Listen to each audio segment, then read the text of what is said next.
उसने अपनी नेकियों, अपने गुनाहों को माफ करवाने का एक और मौका हमें दे दिया।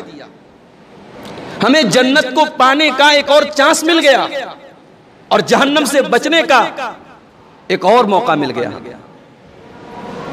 इब्ने माजा की सही रिवायत है, अल्लाह के रसूल सल्लल्लाहु अलैहि वसल्लम के दो सहाबा मदीना से बहुत दूर के रहने वाले थे, अल्लाह के रसूल के पास आए और दोनों ने एक साथ इस्लाम कबूल किया।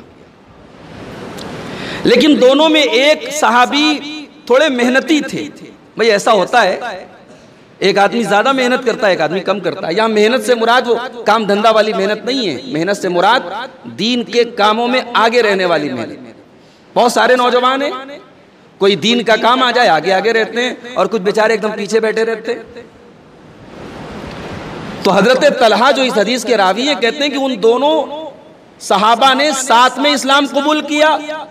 एक गांव से थे, एक इलाके से थे, लेकिन एक मेहनती था, एक थोड़े कम मेहनती थे। एक दीन के मामले में आगे आगे रहते थे, एक थोड़े पीछे पीछे रहते थे।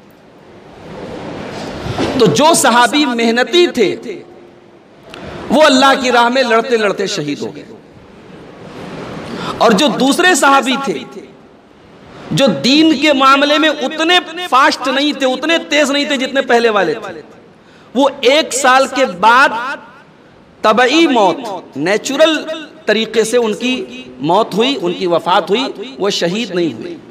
पहले वाले शहीद हुए, ये तबई तौर पर, फितरी तौर पर इनका इंतकाल हुआ। अब हजरत तलहा कहते हैं कि मैंने ख्वाब देखा, मैंने ख्वाब देखा कि मैं जन्नत के दरवाजे के पास हूं और जन्नत के दरवाजे से एक आदमी निकला और उसने कहा कि पहले वो आदमी जन्नत में जाएगा जिसका इंतकाल 1 साल बाद हुआ था और नेचुरल तरीके से हुआ था, उसको पहले जन्नत में एंट्री मिलेगी। उसके बाद फिर जो 1 साल पहले शहीद हुआ था और जो दीन के मामले में आगे आगे रहता था, उसका नंबर आया। फिर उस आदमी ने मुझसे कहा, जो जन्नत के अंदर से निकला था, जो फरिश्ता था, उसने मुझसे कहा कि भाई तुम जाओ, तुम्हारा अभी जन्नत में जाने का टाइम नहीं आया। हजरत तलहा कहते हैं जब सुबह हुई तो मैंने अपना ये ख्वाब सहाबा को बताया, तो सहाबा को बड़ा ताज्जुब हुआ कि एक आदमी दीन के काम में आगे आगे रहता था, अल्लाह की राह में शहीद हुआ था, वो बाद में जन्नत में जा रहा है, और एक आदमी शहीद भी नहीं हुआ था, दीन के काम में उतना तेज भी नहीं था, वो पहले जन्नत में जा रहा है। तो बड़ी अजीब बात है ये। तो सहाबा के दरमियान ये बात आपस में गुफ्तगू का मौजू बन गई कि ये बड़ा अजीब और गरीब ख्वाब देखा हजरत तलहा रजी अल्लाह ताला। ये बात पहुंचते पहुंचते अल्लाह के प्यारे नबी जनाब मोहम्मद रसूलुल्लाह सल्लल्लाहु अलैहि वसल्लम तक पहुंची। तो अल्लाह के रसूल ने सहाबा से कहा कि भाई ये बताओ तुम्हें किस बात पे ताज्जुब हो रहा है, तुम्हें हैरानी किस बात पे है? सहाबा ने कहा कि अल्लाह के रसूल, हमें हैरानी इसी बात पर है कि बाद वाला पहले जन्नत में जा रहा है और अल्लाह की राह में शहीद होने वाला बाद में जन्नत में जा रहा है, उसका दर्जा तो और बड़ा होना चाहिए। अल्लाह के नबी ने फरमाया, अलैसा क़द मकसा बादहु सनतन, जिसका इंतकाल 1 साल बाद हुआ था, क्या उसने 1 साल और दुनिया में नहीं गुजारा? हाँ अल्लाह के नबी, 1 साल उसने और गुजारा। वह अदरक रमजान, क्या उसे जिंदगी में 1 साल का रमजान और नहीं मिला? हाँ अल्लाह के रसूल, उसे 1 रमजान और मिला। वसामा वसल्ला कज़ा व कज़ा मिन सजदतिन फी सनती, और 1 साल में उसने इतनी सारी नमाजें पढ़ी, इतने रोजे रखे, और 1 रमजान उसको एक्स्ट्रा मिला। ऐसा हुआ कि नहीं हुआ? साहबा ने कहा कि हाँ अल्लाह के रसूल, ऐसा हुआ तो जरूर। आपने फरमाया, फकाना मा बैनहुमा अबादु मिम्मा बैनस समाई वल अर्ज़ी, चूंकि उसको 1 साल का टाइम और मिल गया, 1 रमजान और मिल गया, इसलिए उन दोनों के दर्जे में और उन दोनों के मकाम में अल्लाह ताला क्या बहुत फासला हो गया। जितना फासला जमीन और आसमान के दरमियान है, उतना उससे भी ज्यादा फासला दोनों के दर्जों के दरमियान है। गौर करें मेरे भाई, हम और आप खुश नसीब हैं कि अल्लाह हमें एक रमजान और दे रहा है। इस रमजान को अगर हमने सही तरीके से गुजार लिया तो जो हमसे पहले चले गए उनके और हमारे दर्जों में उतनी दूरी हो जाएगी जितनी दूरी जमीन और आसमान के दरमियान।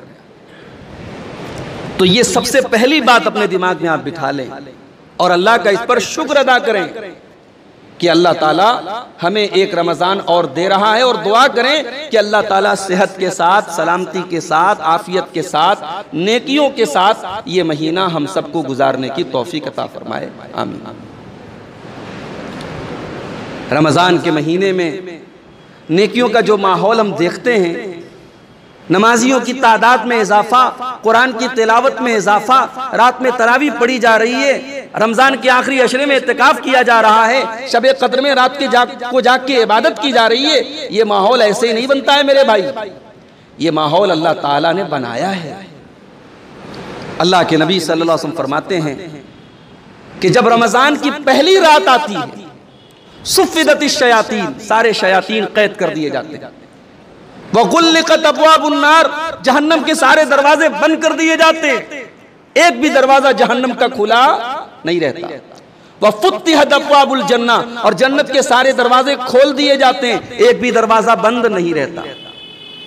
और एक अल्लाह की तरफ से पुकारने वाला पुकारता है, या बाग़ियल खैरि अक़बिल व या बाग़ियश शर्रि अक़सिर, ऐ नेकी की तलाश करने वाले, ऐ अल्लाह को राजी करने की कोशिश करने वाले, ऐ नमाज की पाबंदी करने वाले, ऐ तिलावत की पाबंदी करने वाले, तेरा महीना आ गया, तू आगे बढ़ जा। व या बाग़ियश शर्रि, और ऐ गुनाहों में अपनी जिंदगी गुजारने वाले, अल्लाह को नाराज करने वाले, अल्लाह की नाफरमानी करने वाले, तू पीछे हट जा, ये तेरा महीना नहीं है। ये अल्लाह की तरफ से पुकारने वाला पुकारता है। और उसके बाद अल्लाह के रसूल फरमाते हैं, वलिल्लाहि उतक़ाउ मिनन नार, और रमजान के महीने में अल्लाह तबारक व तआला कुछ लोगों की गर्दनों को आजाद करता है जहन्नम की आग से। कुछ लोगों का नाम तय कर देता है कि इस रमजान में इतने लोग जहन्नम से आजाद कर दिए जाएंगे। वज़ालिका कुल्लु लैलतिन, और ये काम अल्लाह ताला रमजान की हर रात में करता है। तो मेरे भाई, वो महीना हमें और आपको मिलने जा रहा है। क्या हमारी जिम्मेदारी नहीं बनती कि दुनिया में जैसे हम एक अजीम मेहमान का एक अजीम इस्तकबाल करते हैं, हम रमजान का भी अच्छा इस्तकबाल करें।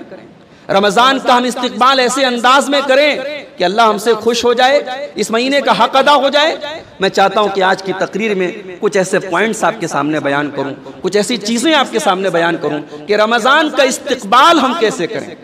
रमजान जब शुरू हो, हम रमजान को कैसे गुजारें, रमजान में हम क्या ऐसा काम करें कि हमारा रमजान कामयाब हो जाए। इस पर इंशाअल्लाह मैं एक मुख्तसर सी गुफ्तगू आपके सामने इंशाअल्लाह करूंगा। अल्लाह हम सबको अमल की तौफीक अता फरमाए।